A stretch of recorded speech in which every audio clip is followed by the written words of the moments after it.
Okay, so my topic today is, have we lost our way in AAC intervention? I think it will become quite clear to you why I asked that question. Because once again, it's an opportunity for us to reflect a little bit on, as Shakila was also saying, what we aim to do in AAC intervention. AAC is not a new field anymore. I mean, we've been going for at least 40 years. And I think it's really important that we start looking at the impact we're making and what kind of impact we want to see. So I chose this picture of this little plant that's breaking through because it's really a seed. And what I like about this picture is its delicacy, because that's what friendships are about. Friendships are delicate.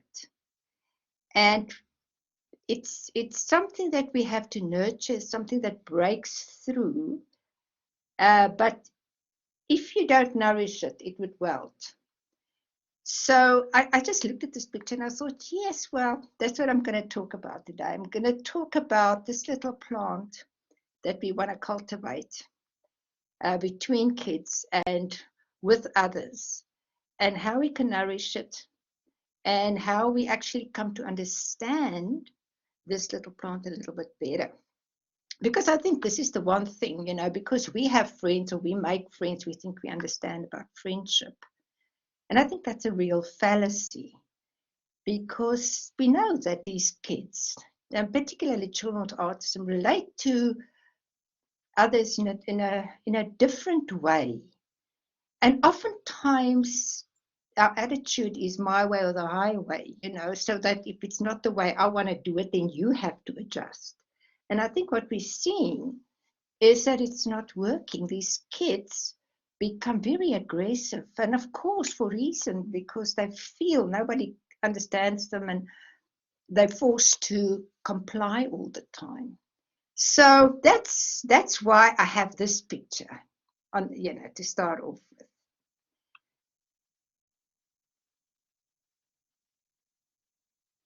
Okay, so what do we typically do in AAC intervention? Sorry, now this is so small.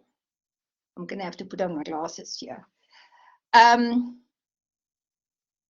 What do we typically do in AAC intervention? First of all, we're giving students access. I think the whole issue of access to expressing themselves clearly is a priority for us. So we do all the assessments in order to see what a child can do and what would be a really realistic way for this child to go forward. We also, we teach. We teach students how to use a device or communication board. We show them where it is. We help them to find it. We teach them to scan. We teach them what the different symbols mean and how to access these. We're also very concerned about getting them to fit into the classroom context. So we devise schedules to let them, make them sure, to let them understand what is going to come next, so that they can be part of the group. We assist them to develop ways to interact with others. We teach them the different functions, to greet, to ask questions, to comment. And then, of course, we do a great deal to encourage them to use the AAC systems. And for that, we have a variety of different strategies that we could use, because you want to increase the frequency with which they use these systems. And I think what for me is very important to remember is that these are our goals. These are the kind of goals that we formulate for the children we work with. So we enter a relationship with these students, and we start off with what we know we need to do with these children.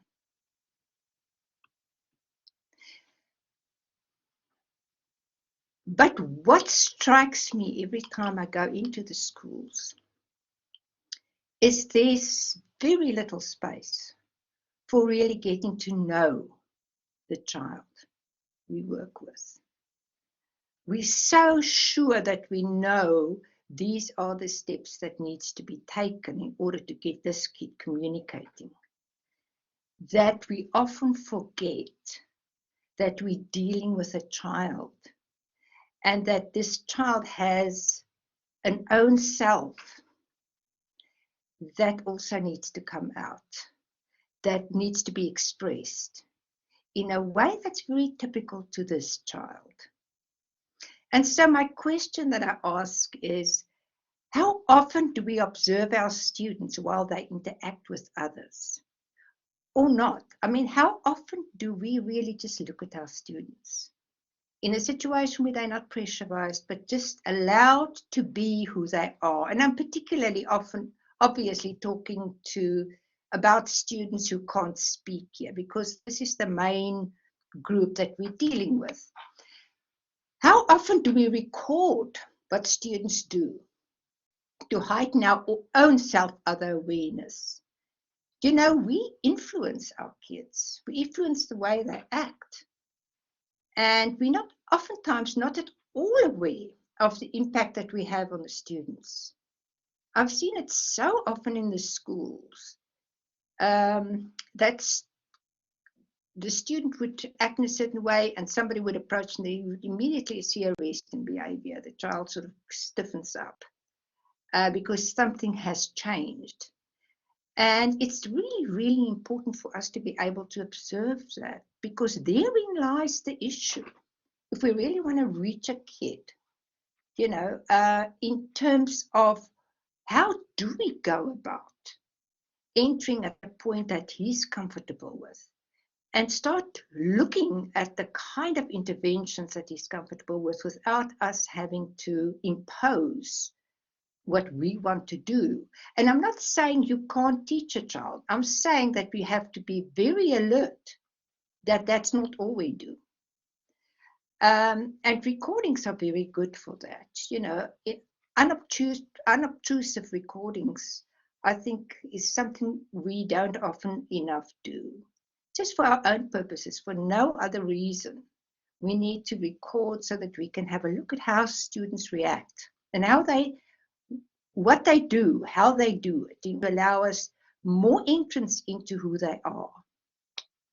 So, lastly, the question I want to ask is, do we really care what the long-term impact of our efforts are?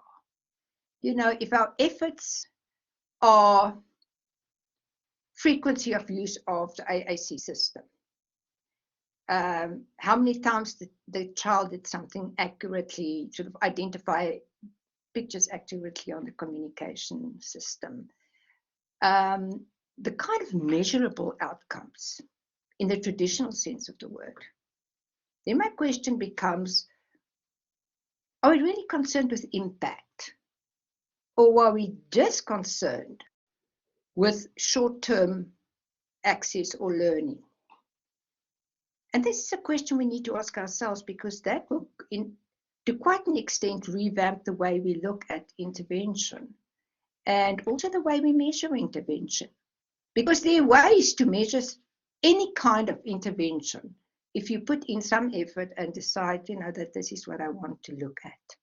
So those are the three questions I want you to keep in mind as we progress through this presentation today.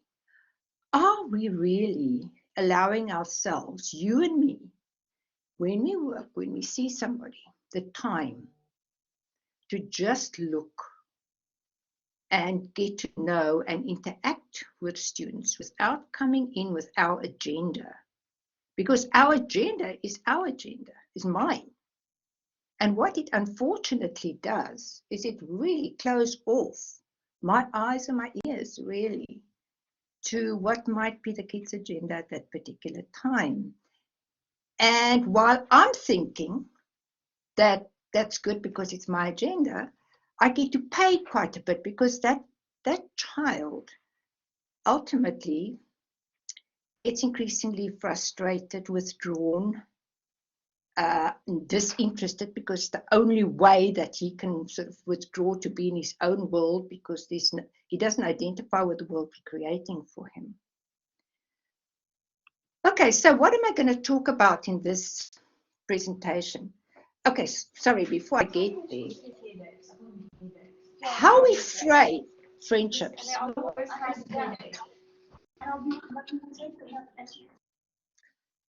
How we frame friendships between students with and without disabilities is therefore very important. You know, if we frame friendships between students as here's a peer tutor, he's going to teach the student, it's not a situation in which friendships can develop, because friendships is a symmetrical association.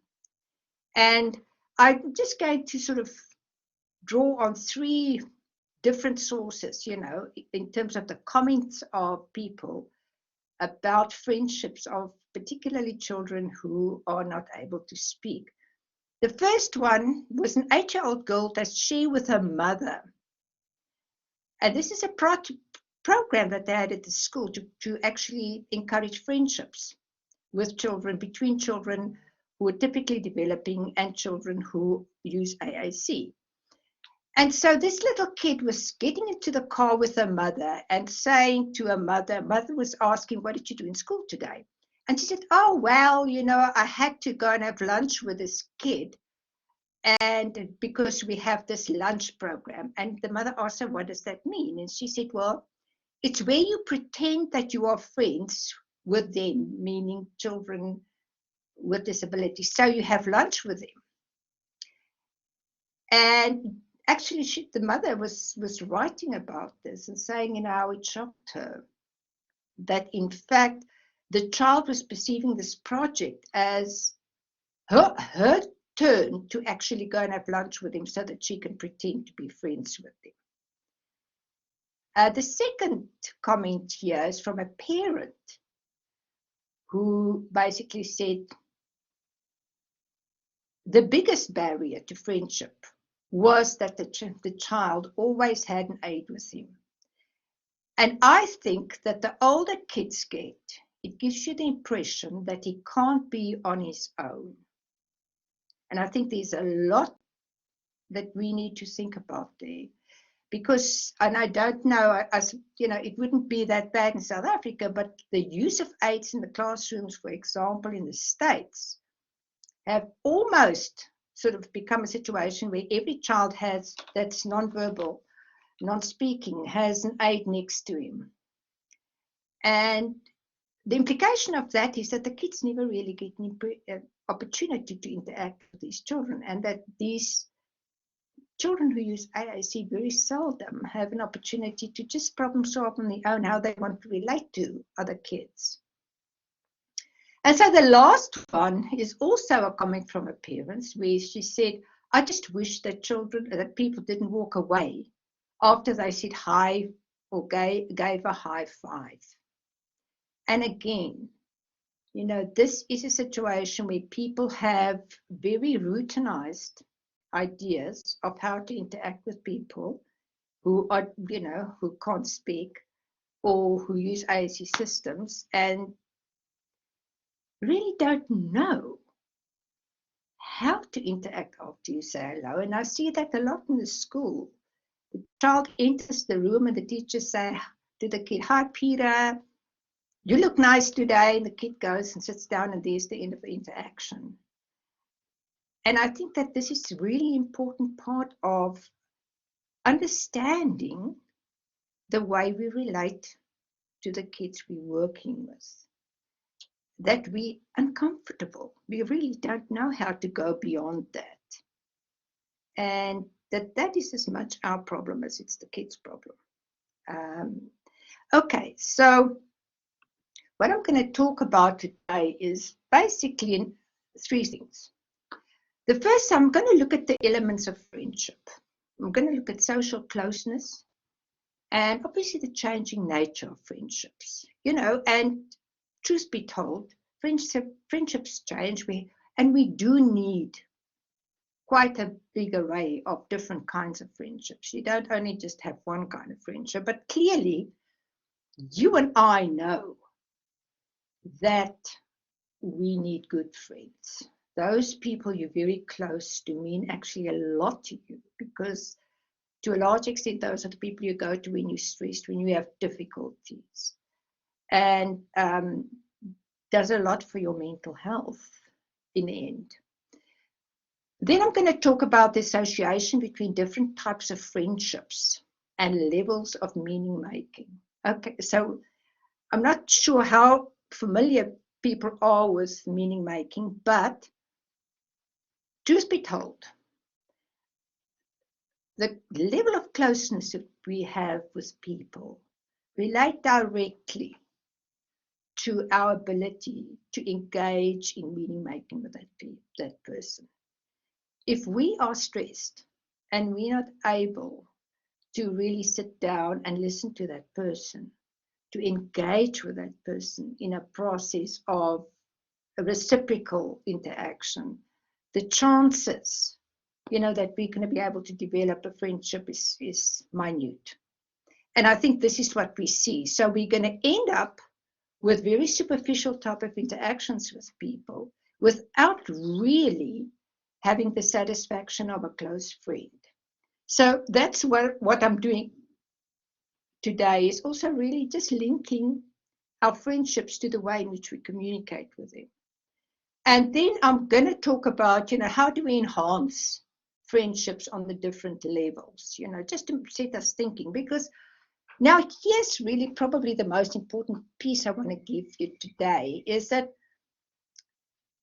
I don't think there's a recipe, and I'm not claiming that there's a recipe for us to actually develop help children to develop friendships. The only thing I can say with a level of certainty is that friendships develop when a child is able to, in person, in other words, as a human being, relate to another child. And if we can't help a child to start from his own perspective and see what he's interested in and see how he responds and use that to help him to make contact with kids, the chances that he would actually develop friendships would always be quite limited in terms of the level that he would reach. We could definitely do things with a child because we can get him to do things with a child, but it's not a friendship.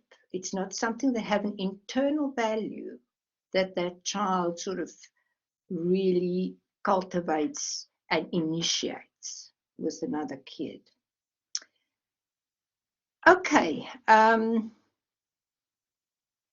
so what do we mean when we talk about friendship?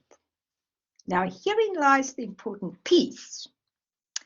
It's a voluntary and reciprocal relationship. It's voluntary. It's something that grows from the child. And now I hear teachers saying, well, these kids want to be alone. No, they don't. There's not a single person in this world that wants to be alone. I mean, I think that is quite well documented when you actually look at the fallacious perceptions that we had before of children with autism. The point is the way they want to relate is different from the ways you and I want them to relate. And that is a challenge, and that is what it's about. So it's a reciprocal relationship, and it's voluntary, in which two students exhibit mutual attachment. That basically means there's something deeper than just cognitive, because there's a sort of level of affinity and attachment developing.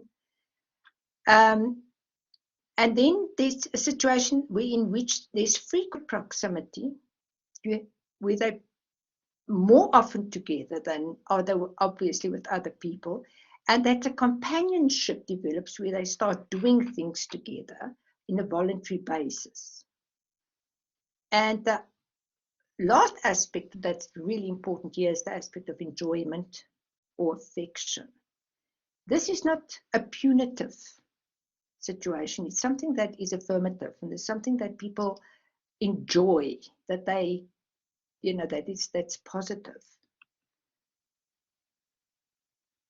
So the elements, and the reason why I'm looking at the elements, because it already make you alert in terms of the kind of things that one can think about to encourage interactions between students.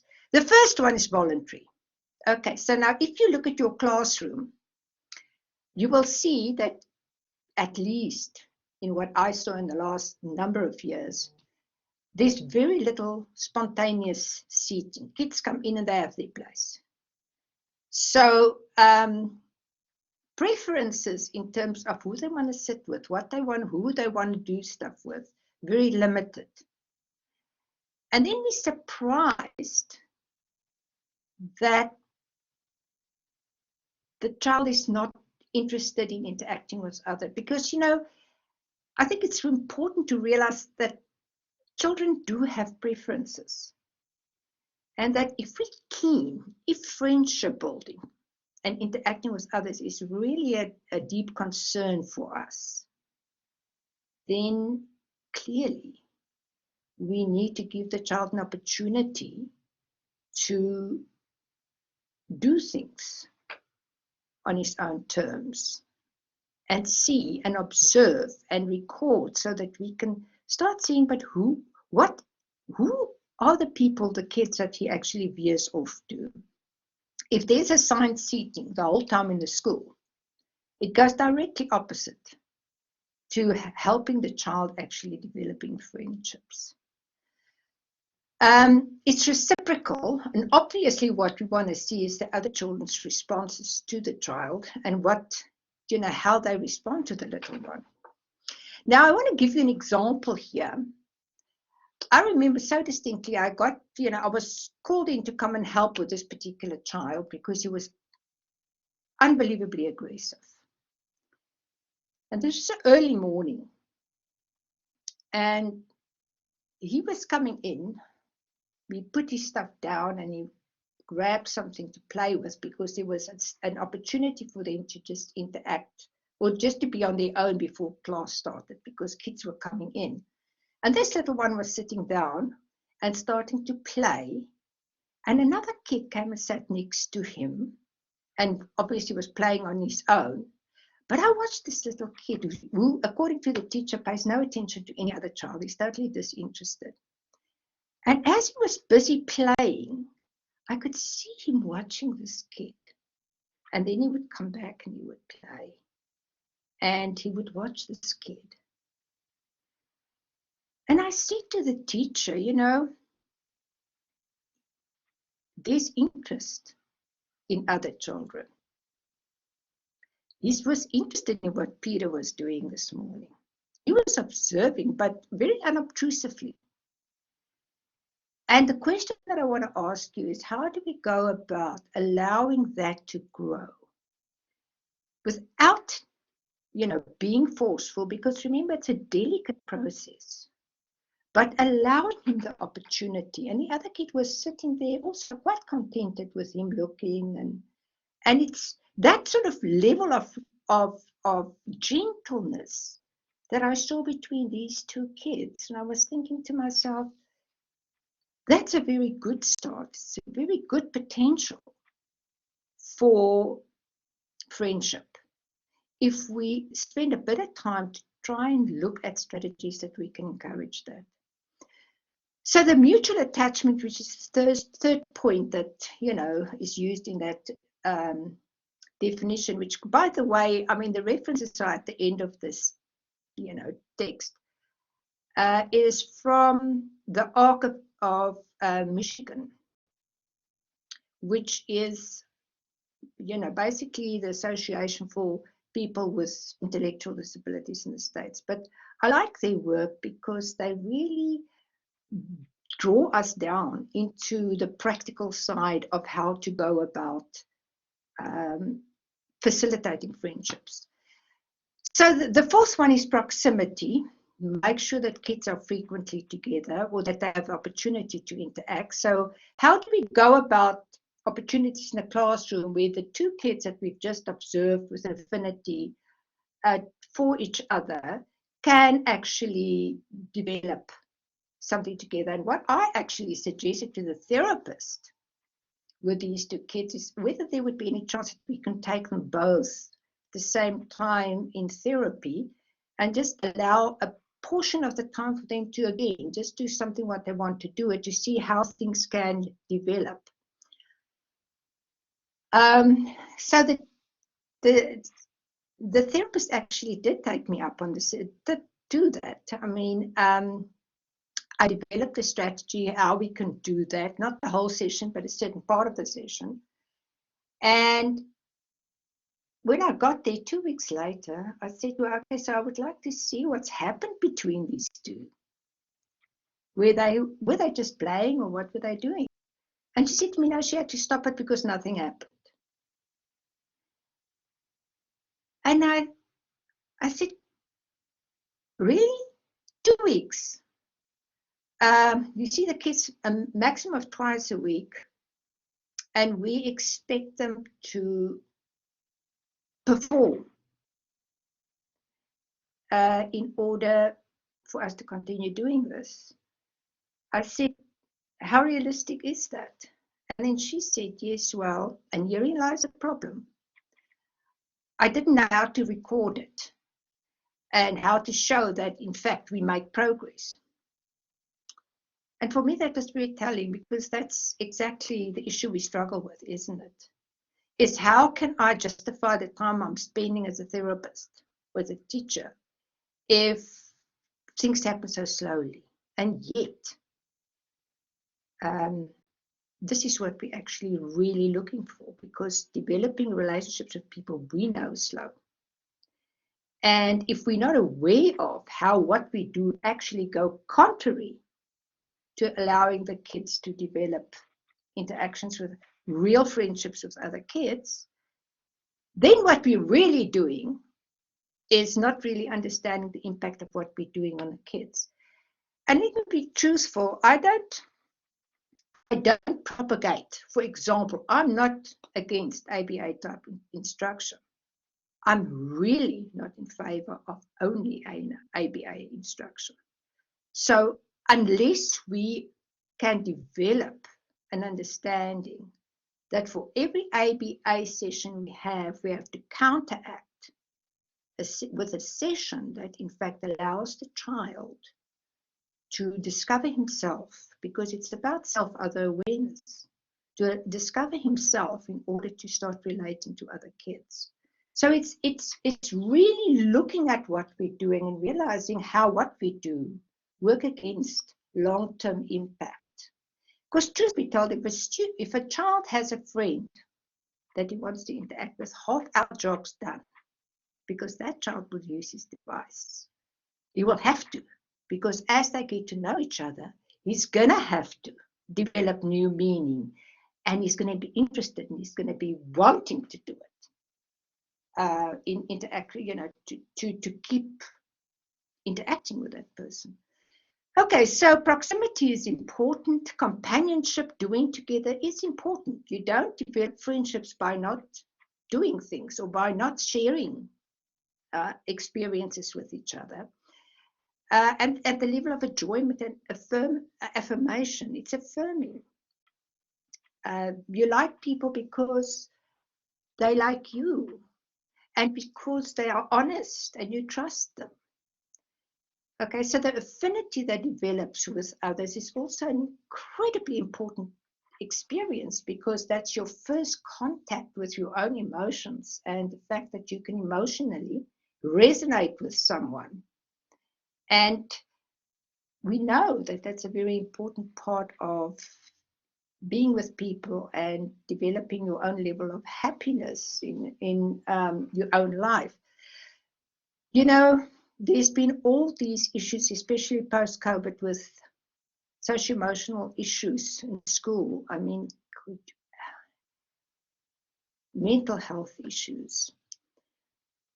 And I can actually see when you get into the classrooms where these things develop.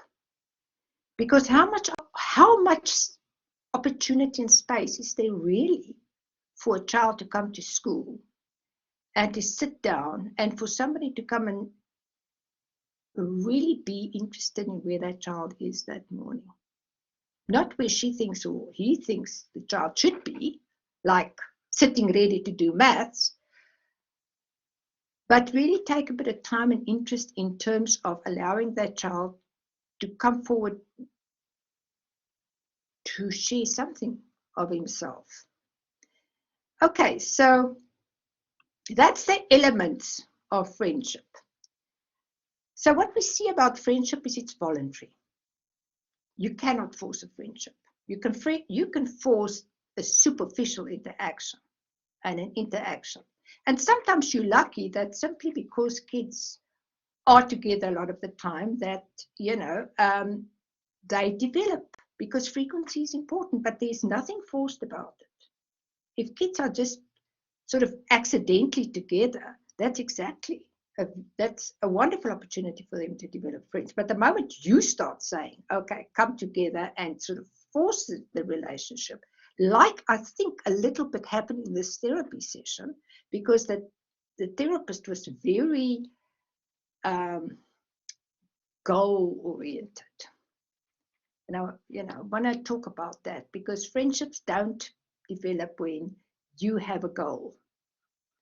They develop when you watch the two kids and identify where they at and use their goals to help or guide them in a way that's not intrusive.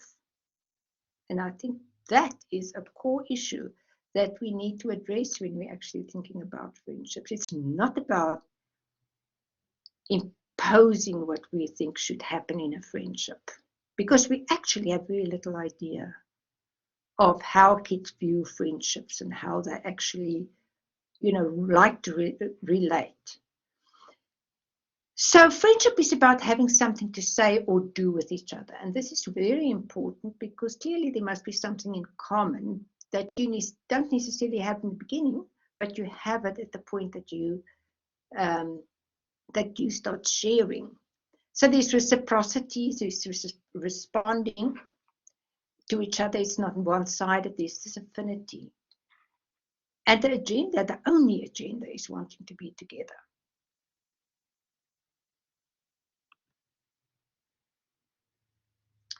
Okay, so perhaps one of the most important things to remember about friendship is authenticity. Friendships is based on an internal motivation to want to be with a person. It's natural, it's spontaneous, it's open and honest, and it's true to self. And the only way to really understand friendship is by looking at your own friends and who you really regard as your own friends. Those are the people that you can be with and that you can actually relate to in the way you are. And then, obviously, as I hinted before, there are different types of friendships. There's friends that I like to go and walk with. They're not necessarily friends I want to do other things with. They're lunchtime friends. They're friends I like to see very often, which are obviously the friends very often that I'm closer with, or that I can interact with more ease. But the bottom line is that there's a scale of social closeness and intimacy in interactions with different kinds of friends. And that once we realize this, you can understand the need for different kinds of friendships, and obviously also understand better where our kids are in terms of developing friendships. Okay, so we've got two aspects to engagement and to sort of meaning making. Is basically we need to get engaged. There needs to be an emotional investment. There needs to be an interest in the other that draw us. And then there needs to be a way in which we can participate. So we need the AAC system. We need means and ways to actually interact. And then what is important? I mean, we can have both of those and not know how to interact with people, because the real issue lies in the integration between our ability to observe and participation and being able to use our system or use the way in which we communicate to develop new meaning with others. Now, what do I mean with new nuanced meaning? It's something unique that develops between two people. And this is the problem. coming and saying, good morning, how are you? And giving a high five is affirmative, but there's nothing new developing. So there's no relationship there. The relationship really develops after. When you start looking at the child and saying, that's a cute smile you have this morning. And then the kid goes like, and you say, no, he doesn't think he has a cute smile. Or that, but because from that moment on, that child starts looking up because this is something unique that somebody hasn't commented on. And if the child's interested, this is something that you can build on if there is some reciprocity. And that's the beginning of a relationship, or this is the beginning of a meaningful interaction. And that sort of hints at the development of new nuanced meaning between two people, because you're not going to do the exact same thing to another child. And that comment you made about the cuteness of this little one is not based on,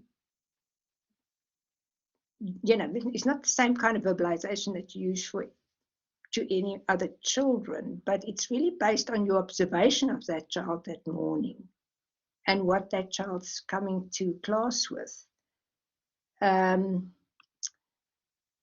So new nuances of meaning is really critical in looking at interaction between different kinds of people. So you have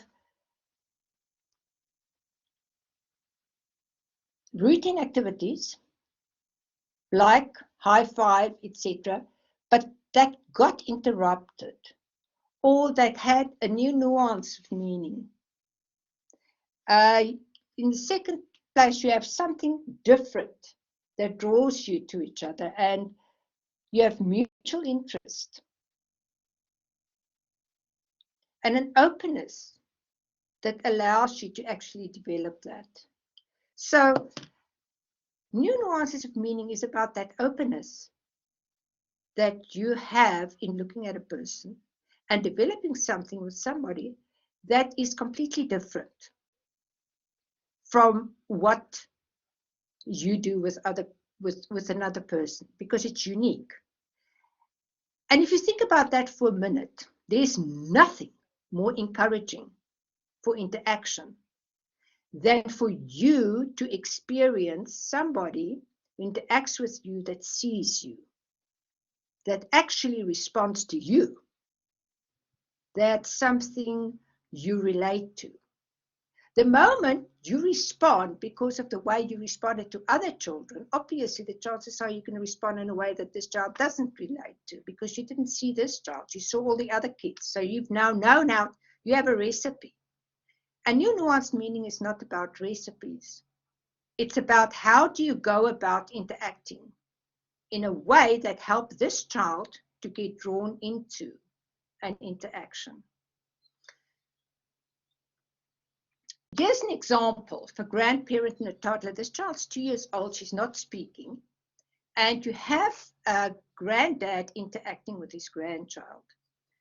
This is a normal household context. There's lots of competing noise because it was like an open plan kitchen dining room setup. So there's lots of noise, and the grandfather is sitting with the kid. This is a normal interaction. In spite of the context of noise and a lot of intermittent stuff happening, there's a very definite closeness between these two. And I want you to look at this because there's an attention from the grandfather to the granddaughter. There's an observation.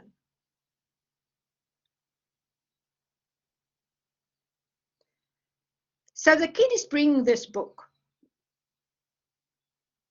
to the grandfather. The grandfather picks the kid up and puts the little one on his lap. And he's saying to the kid, you are holding the book? And there's no response. And he says, do you want to hold the book? And the little one says, yeah. Something like yeah, and she nods. And granddad says, yeah. So he confirms that, he's affirming that.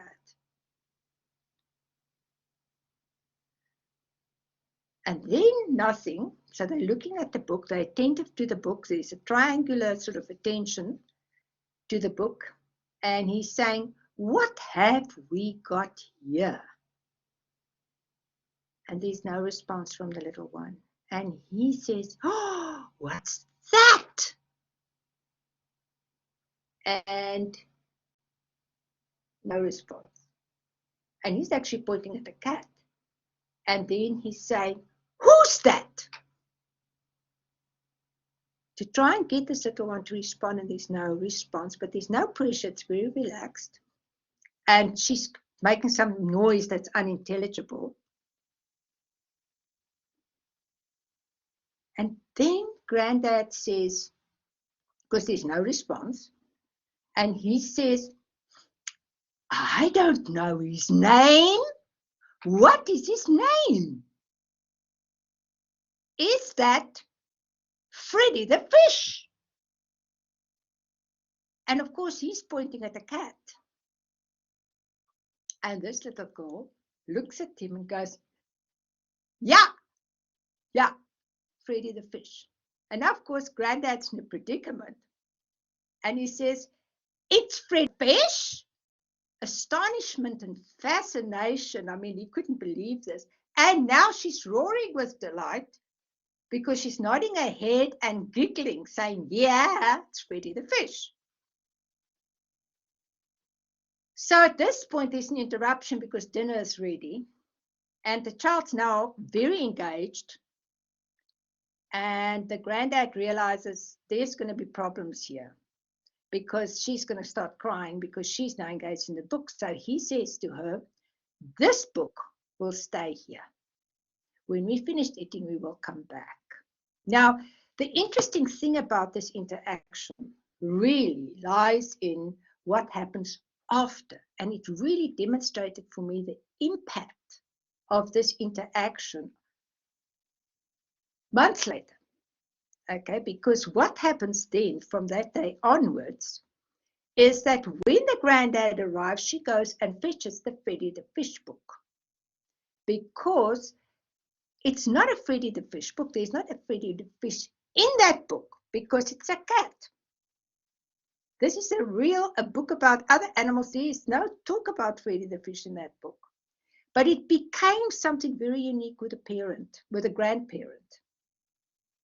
And so every time the kid would come, she would go and fetch that book.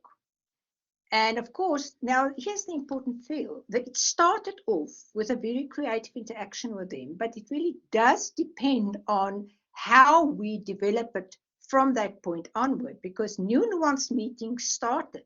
There's definitely a spark there, an engagement that really developed new nuance meaning between them. And it's also something that obviously the moment we make this into a meaningless routine, it disappears because it becomes old bat. But what it does do is alert one to the fact that there's potential and then raises the question of how do we go about enhancing this.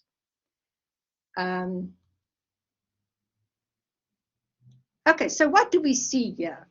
We really see attention-focused interest. And quite honestly, this was a 2 or 3 minute interaction.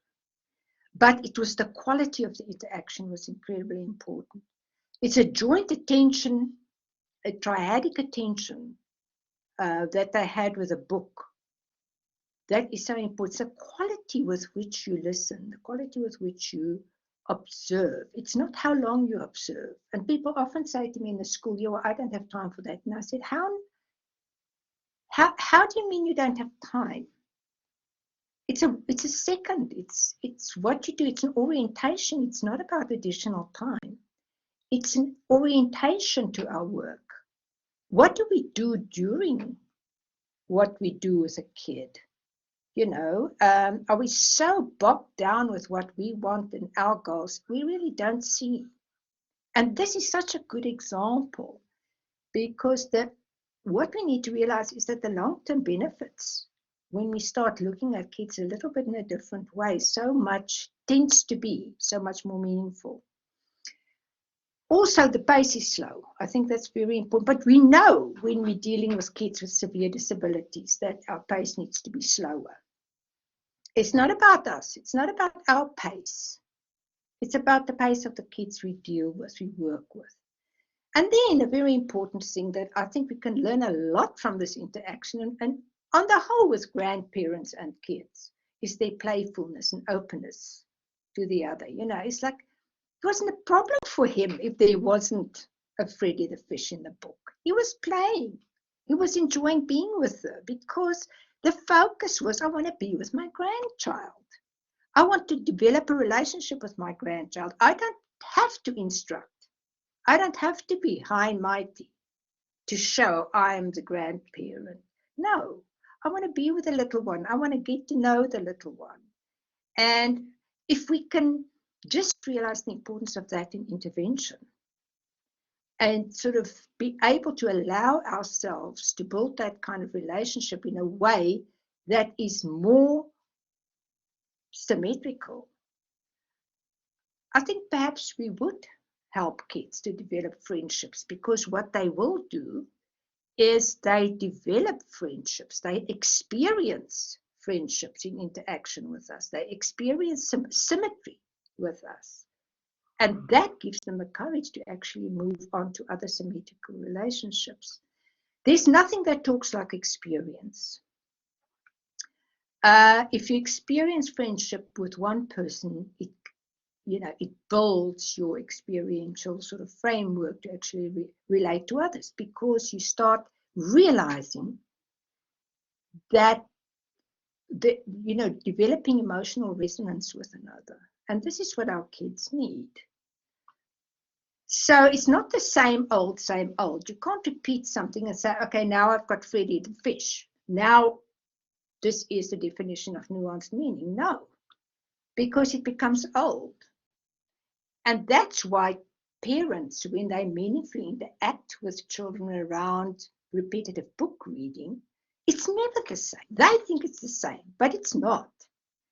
Because every time they would change something in order to make it interesting and also enhance the interaction with the child.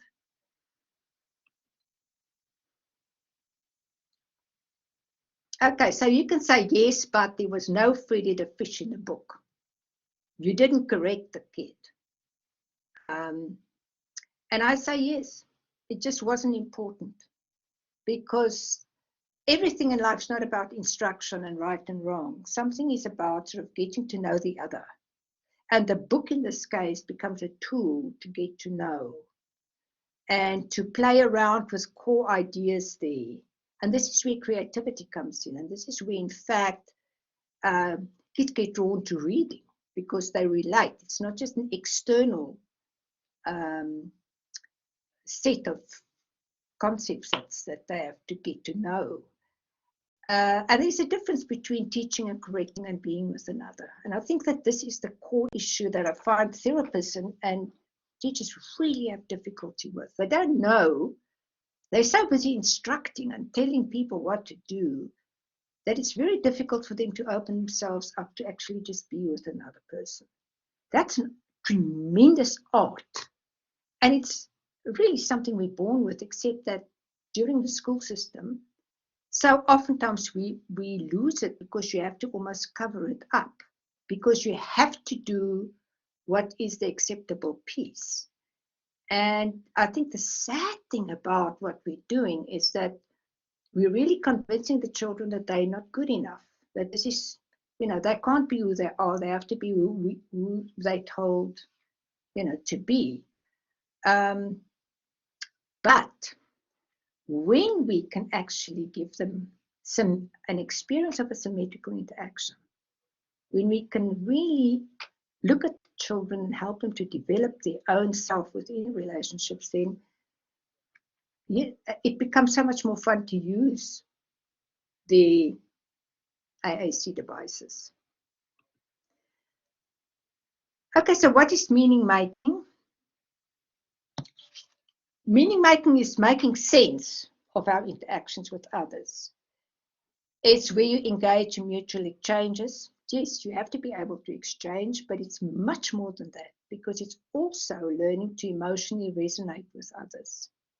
So the focus is on meaning development between communication partners rather than what the interaction looks like, how quickly I did it, or how many sort of concepts I combined. We're really interested to see what was the level of meaning making that developed and the level of enjoyment, engagement between two people, because that's where friendships develop. So I know you can't read this, but I just want to say there are generally 4 levels of meaning that we can identify. The first level of meaning is where we talk about formalistic meaning. This is where you basically say, hello, how are you? I'm fine, thank you. We're all very good at this, because this is the kind of interaction that we engage in when we're tired and when we really don't want to have much to say. Which is very telling, because that's also the level of engagement oftentimes that, you know, we fall back on when we're uncomfortable and interact with kids who have very little or no speech. And it's not necessarily negative that I think what becomes problematic is if we're not aware of how our level, the limitations of our own levels of interaction with a child. Because if we as people who are interested in AAC and communication not able to take that child to a more advanced level of meaning making, how really likely is it that other people can do that? So level 2 is the level of literal meaning, where we have a little bit more engagement. So the child is becoming more engaged, you are becoming more engaged, and clearly this example that I gave for the grandfather and a child, it's a very good example of the literal level of meaning making, where you can see that they're starting to interact, but it's short, but it's really important because there's something there that we can sort of work from. And level 3 is extended meaning making, where in fact, you know, you can start with more, you're going beyond Freddy the fish. Now you start saying, oh my goodness, does Freddy the fish have hair? I didn't know fish have hair, or whatever you want to do, but you're actually really enhancing that so that you can elevate the level. Now you bring in other concepts, obviously in an attempt to start getting to the point where the kid actually sort of says, no, but this is not a fish. No, it's not a fish. What is it? Okay, so now the interaction has advanced. And a little bit same with the teacher, and that's very cute.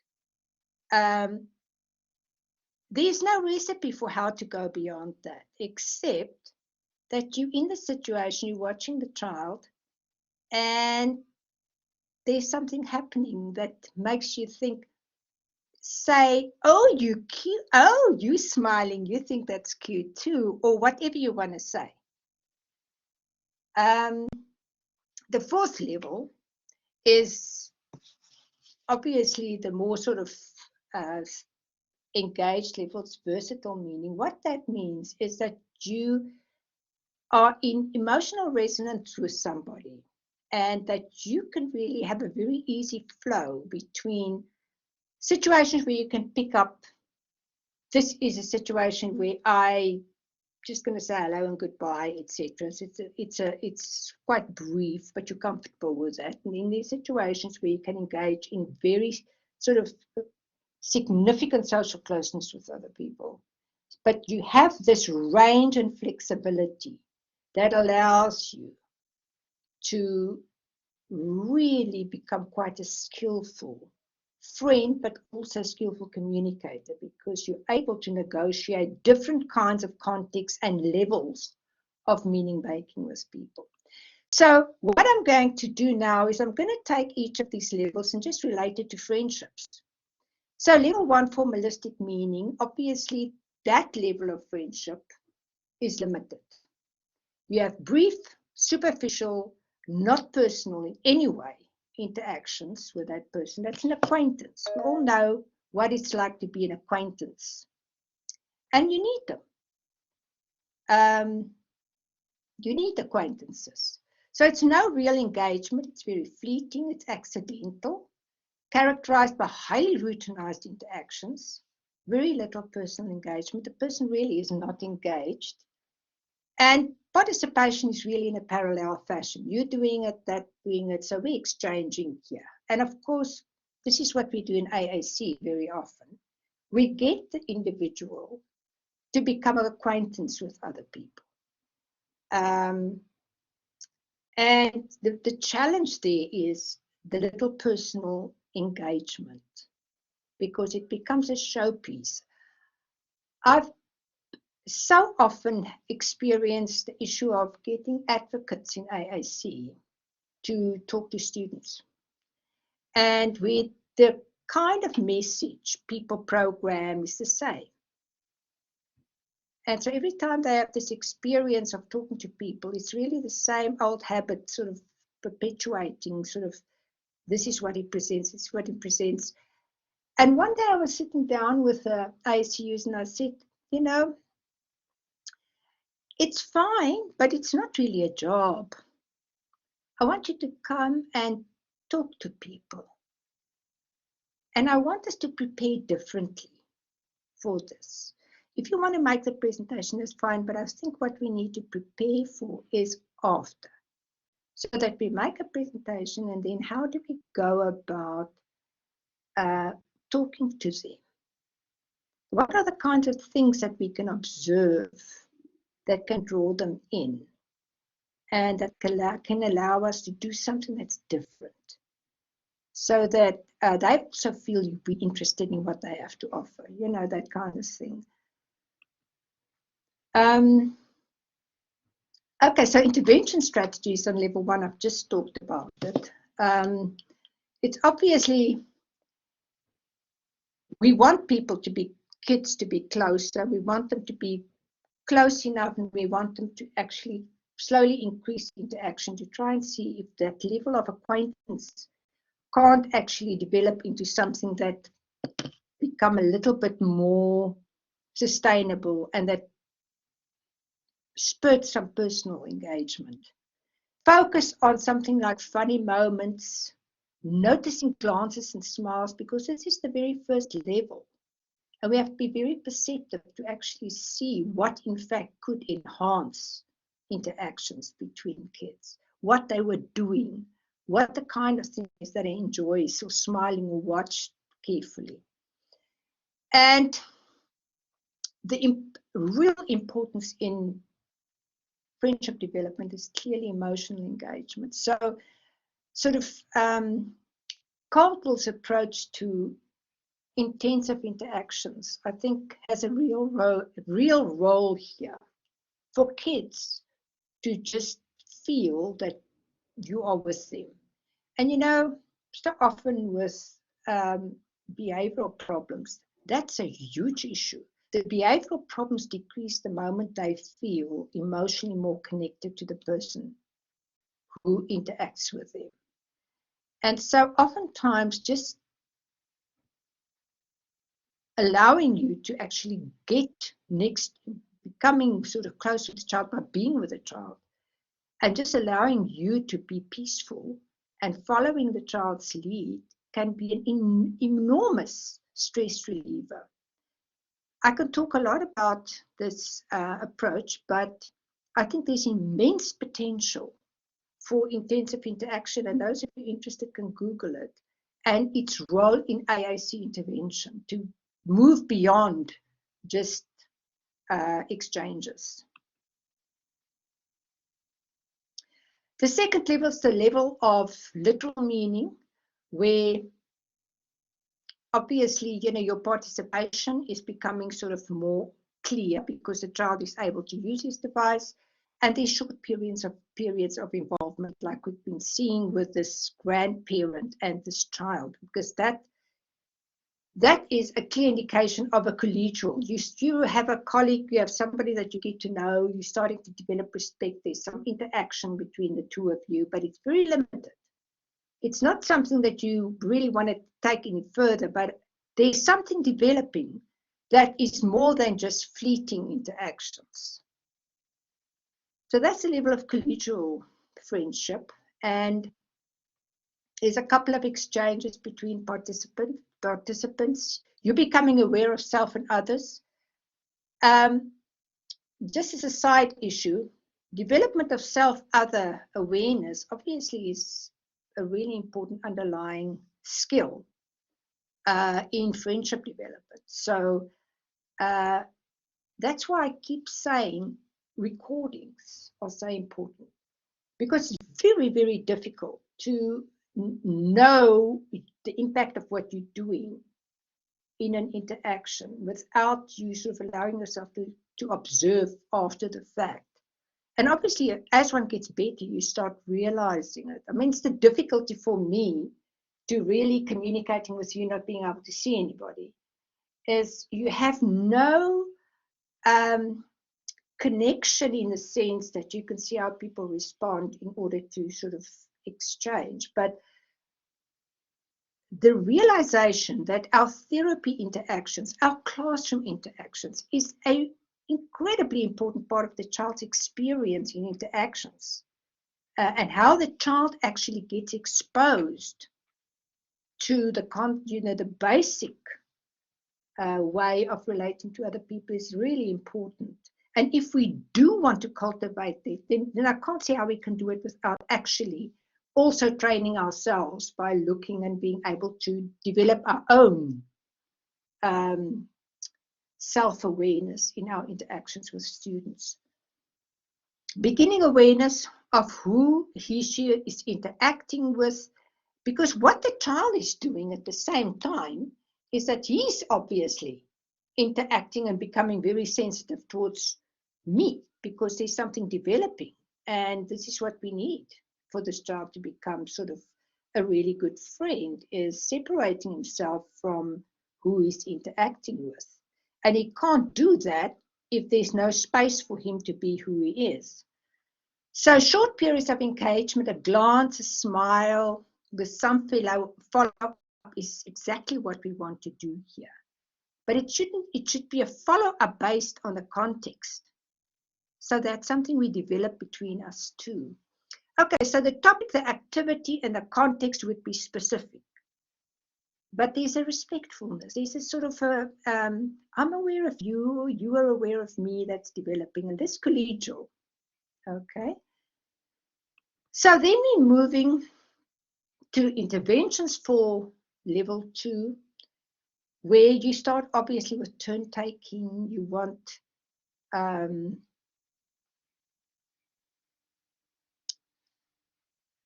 want kids to start to, interact, share, because, you want to encourage extended interactions.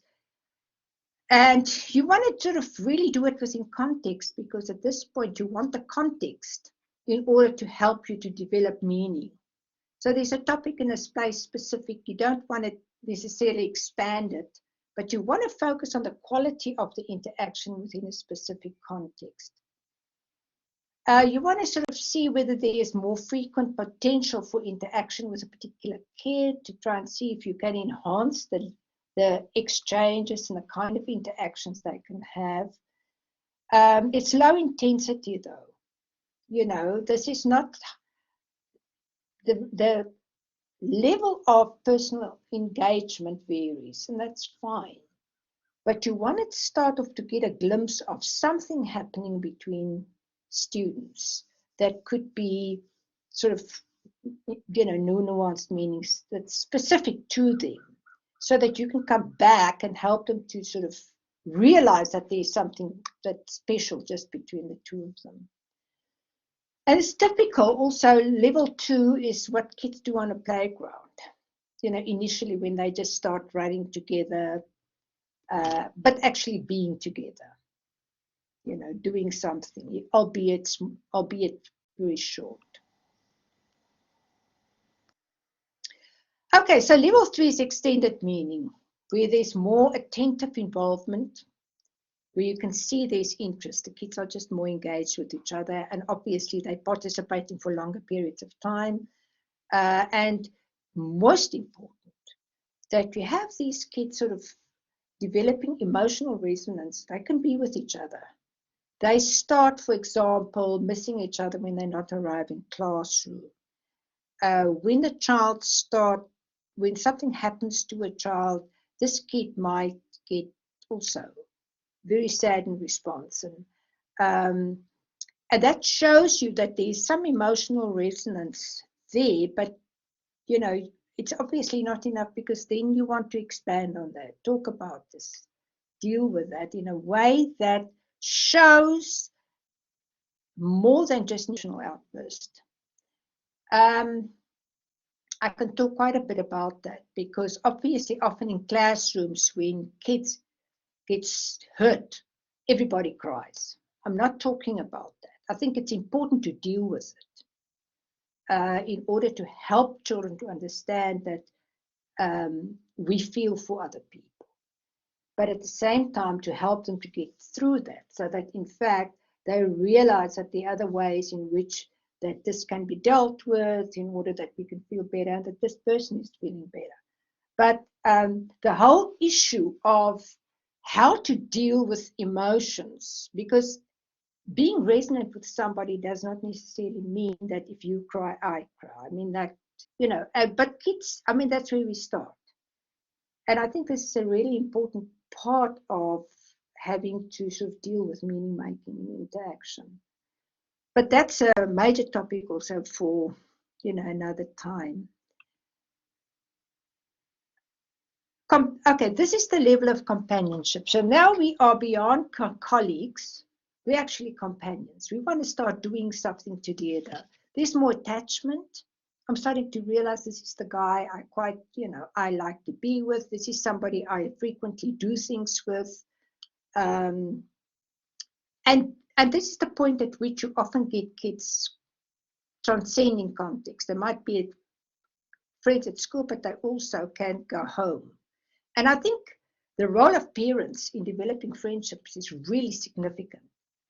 I often encourage teachers to actually talk to parents about the goal of friendship development and talk to them about the level at which, you want to start interacting with them more frequently in order to see how you strategize to make sure that they can be two kids can be together more frequently beyond the classroom, because it's not always just the classroom. You want the kids to also develop friendships that can go beyond the classroom. And at the companionship level is normally where you would find that children become interested because they want to start sort of going to play at each other's house, and it becomes feasible for them to do that. The quality of the interaction is improving. This is really what we're looking at, because they become more responsive to each other. They can be play buddies. They can start sort of looking at thematical play. They like to be in the sandpit together. They like to be playing together, sort of. And this is all free time activity I'm talking about. Friends at school, not at home, but mutual engagement is developing. But you can see a definite preference developing between the kids.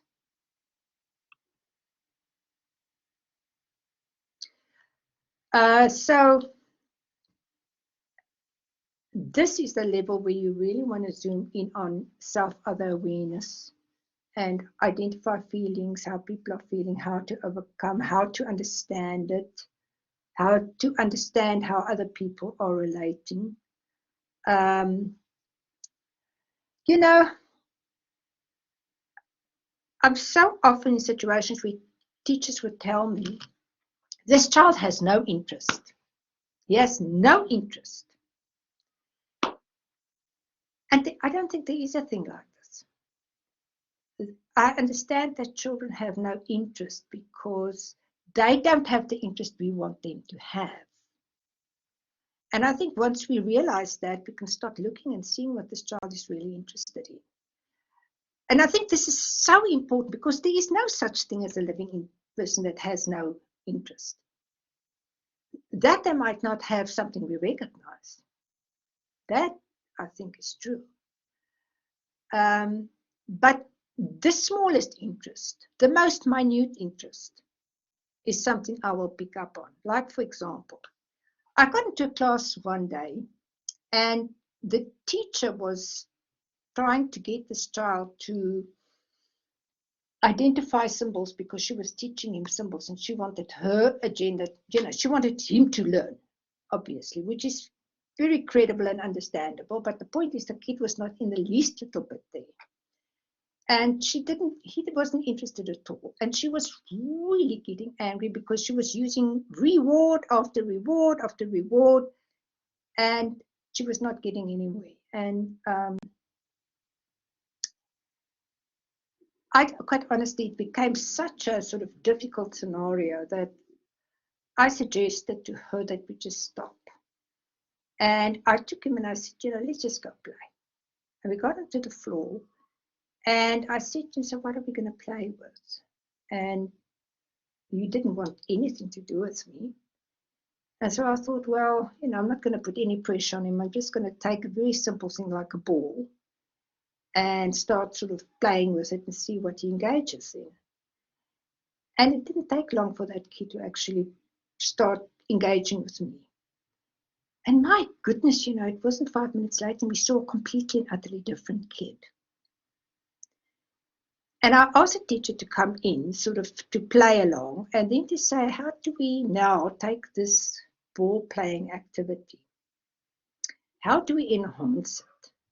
How do we, because here is some small inkling of involvement with this child. But how do we take this to a level? How do we sort of keep going on this, but actually enhance the meaning level or the activity level to make the changes a little bit longer, more significant? And we did actually devise a strategy whereby we've been sort of on the mat, because a whole bunch of this kind of issues also come with how you sit at the table and the structure and the formality of what you're actually dealing with. So there's a lot of ways that you can go about, intervening with this, but increased interest in another, because the whole lot, the wonderful thing about becoming aware of this is that you can use this in order to say, where's the ball? What have I done with the ball? What do you want to do with the ball? Do you want the ball? In order to, but with a bit of a different angle, help this child to realize this is something that you have a stake in because it's your will, what you would like to do with me. And this is something we automatically do, but without really thinking of the underlying importance of self-other awareness in interaction. And it's also obviously in this way increased engagement and participation. But level 3 in particular sort of leans itself to a lot more in-depth engagement in terms of, how you're engaging somebody in self, what he wants to do, how he wants to do it, and what you want to do, and how I want to do something different, but that's okay,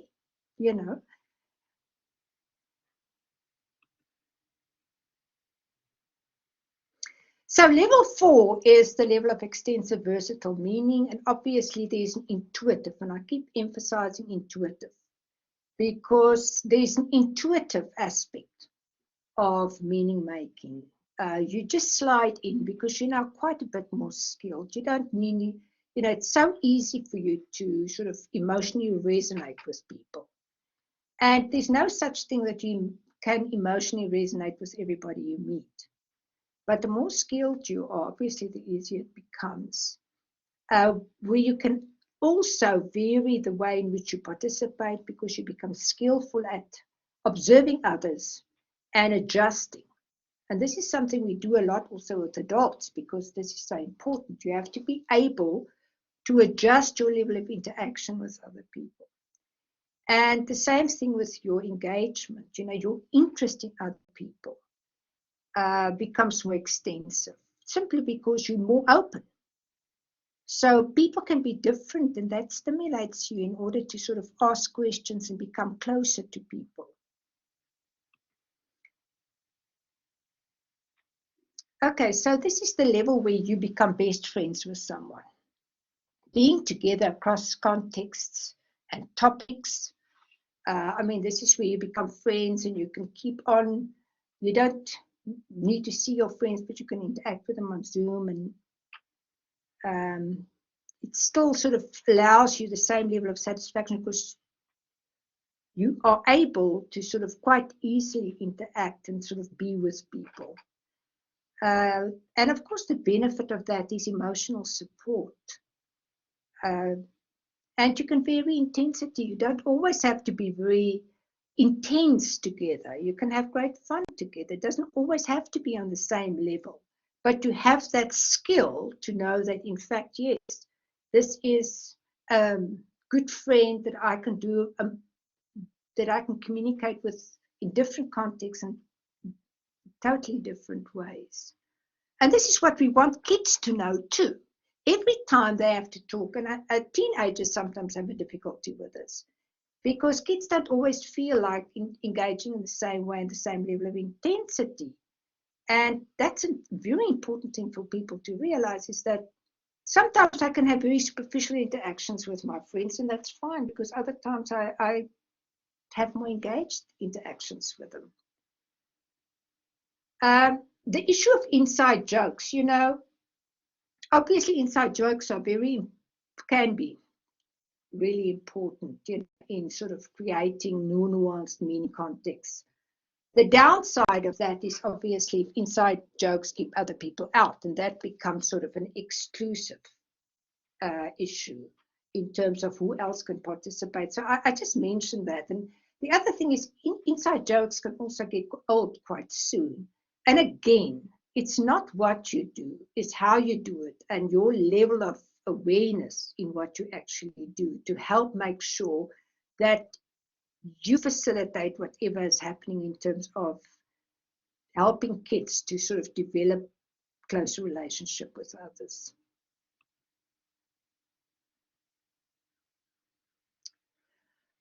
Okay, so participation with, this level is obviously high participation.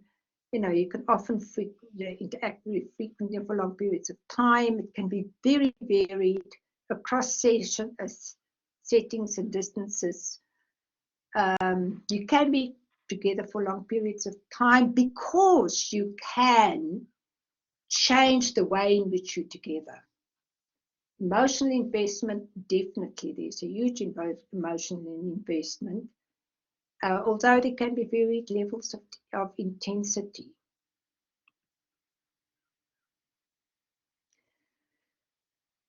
So again, when we come to interventions, here's the art of how to infuse ideas that could enhance new nuances of meaning to help kids to become closer together by suggesting stuff that might be of interest, how you can play in slightly different ways to help students, them to sort of experience change, but still within the context of what they're doing. But there's nothing to substitute your observation skill and helping you to get into the situation of, where the kids are at in order to make the kind of suggestions that would be infusing ideas and not imposing ideas. Intuitive guidance based, the more engaged you are, the more emotionally resonant you are with children, the easier it is to provide intuitive guidelines in terms of how what they could do, what they could try, and sort of do that would be fun together, and that kind of suggestions. We do want to be very cognizant of these 4 different levels of friendships, because we don't want to get our kids stuck on friendship level 1, which is the level of acquaintance. And I think that's the real challenge.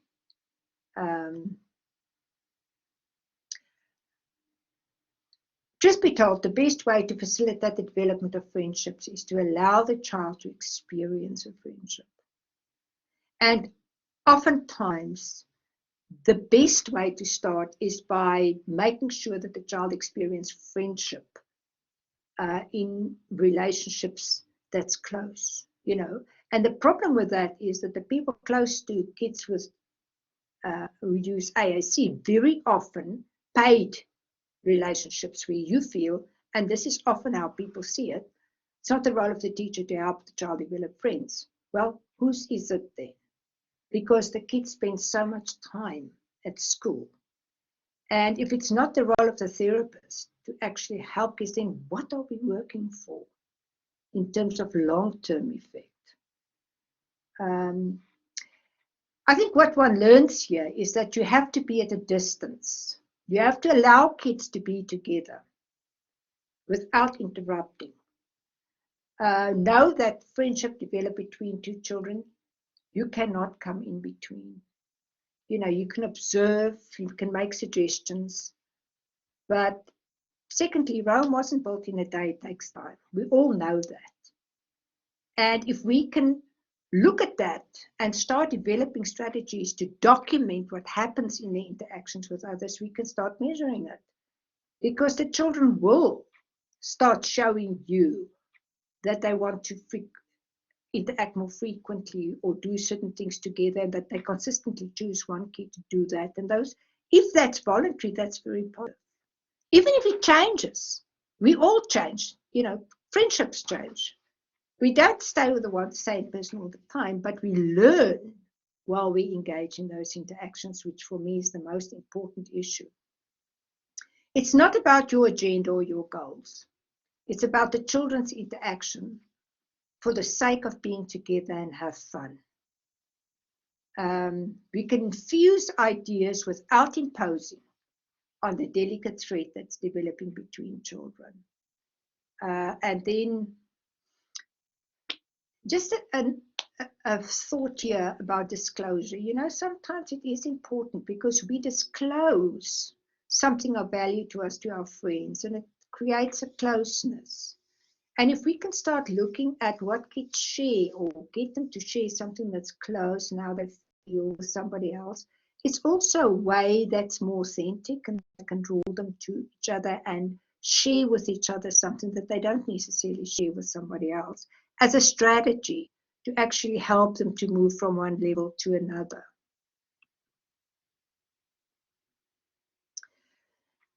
Okay, so we have had a lot of experience in the field with social skills training. There's a lot of programs out. There's a lot of ways in which we do the Dale Carnegie style interaction where you help kids to say, okay, fine, you have to do this, you have to do this. We train them in social interactions. And particularly in the field of autism, social skills training is huge. And I think what we've actually seen developing recently in the literature is a very heightened awareness of social masking. And children with autism starting to act up because the way in which we teach them to interact socially is not the way we want to do it. It's not them. And again, we come back to the issue of friendship is about a personal engagement. It's not how you want me to act with other people. It really is about how I want to be with other people and what works for me. And so what we do with these, oftentimes with social skills training, is we have a couple of rules. You have to look at somebody, you have to make eye contact with somebody. And what we're really doing is we're teaching people an objective set of skills that they can use without being engaged. So we're basically keeping them on level 1, but now they become very much more sophisticated in level 1, so they can engage for a long time, but there's no personal involvement. And I think we need to be very cognizant of that, because that's where deep depression settles in, because where are you in all of this? So the whole issue of masking, of children with autism, for example, I think we should take very seriously. Because masking really is about the extent to which you feel you have to hide who you are in your interactions with people in order to be accepted. And I mean, like, doesn't make it's not real. What are we training for? And what is the price that we pay? You know, and again, I don't think any of us intentionally do that, but we're not aware of what we're doing, and we're not aware of the impact of what we're doing, and that really becomes an issue. And I think that again, our commitment should be to become self-aware in our interactions with the people we're helping. Try and also understand the impact of what we're doing on them.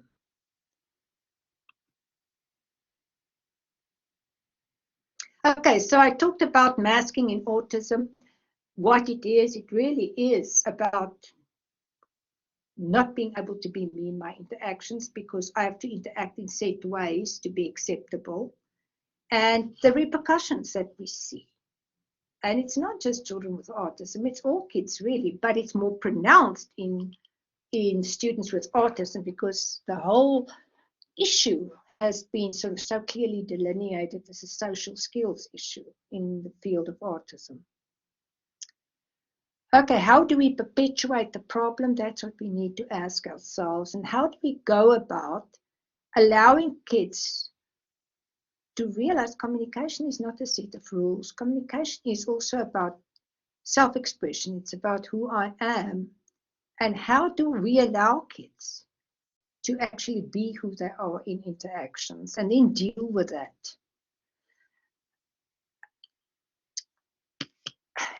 We've had lots of discussions on this, because obviously in the classroom it's very difficult. Teachers can't really find it very difficult to deal with children who don't fit in and who don't sort of act according to the rules of the classroom.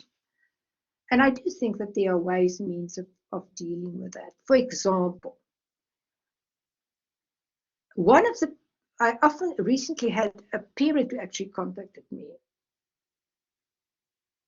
I'm not sure if it's a parent of a teacher, but the issue was this child, the way this child shows affinity towards other children is by stealing their stuff. So they would be in the classroom, and this child would like to draw the attention of another child. So he goes and he takes one of his stuff, and of course sort of didn't run away with it, takes it to his table. And of course that child would get very upset. So it would have the adverse effect. And so the question was, they don't do that with kids they don't have affinity for. And how they know this is the child would watch this kid quite closely, and then he would go and do this. And so, we started talking, because how do you deal with this? Because it's obviously upsetting. And so we started really problem solving this by saying, okay, well, you have the option of talking to the other child and this child. It has to be both of them together. You say, what do we do when Peter comes and takes your stuff? How can we deal with this? Because he does not intend to hurt you, but this is the way he likes to show you that he wants to be with you. And so what can Peter do if Andy does this? But then you talk to the kids and say, okay, Peter, so perhaps you, Andy, don't you think that Peter can now go and fetch one of your stuff?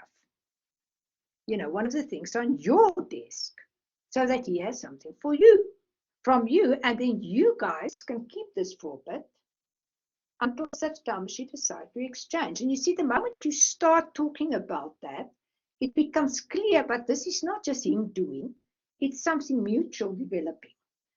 And then it might or it might not work, that's fine.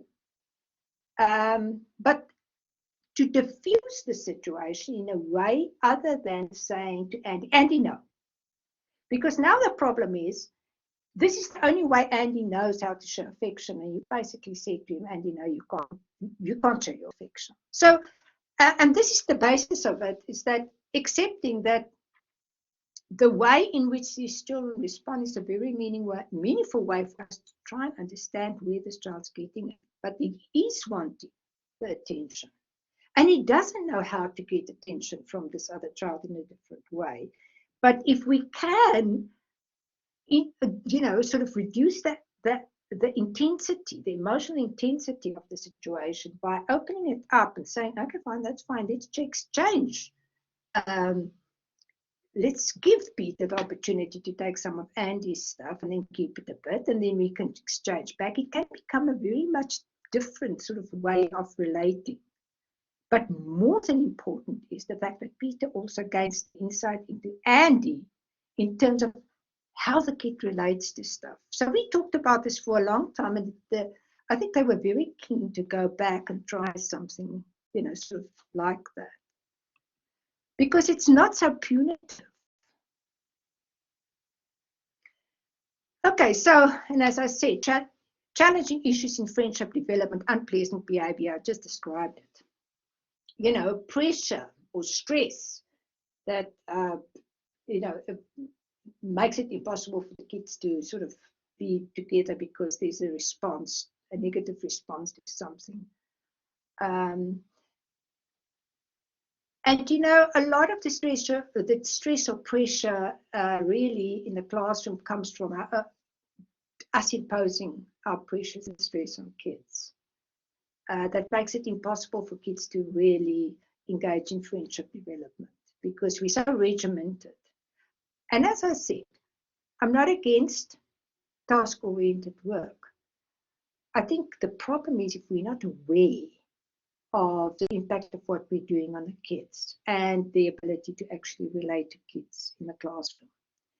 So it's a student's pace, not ours, that is important here. And actually, quite honestly, I think our pace becomes so much quicker when we actually start realizing that if we can get into the child's space, because the kid's so much more willing, learn so much easier. Just the whole process is just so much easier. And then bottom line, remembering that all kids need a voice. It's really what it boils down to. And that kids don't speak in the same way all the time. Some people speak through behavior, but that we need to listen in order to give them a voice. Okay, finally, friendship grow and decline. Yours do, mine do, kids also do. But the interest in others is pivotal. And that kids learn to make friends by having keep experiencing other people's interest in them. So it's going beyond, it's having that grandfather look at the kid and responding to the kid and say, really? That's Freddy the Frog? And of course the kid loving that attention because she now knows that she's, there's interest.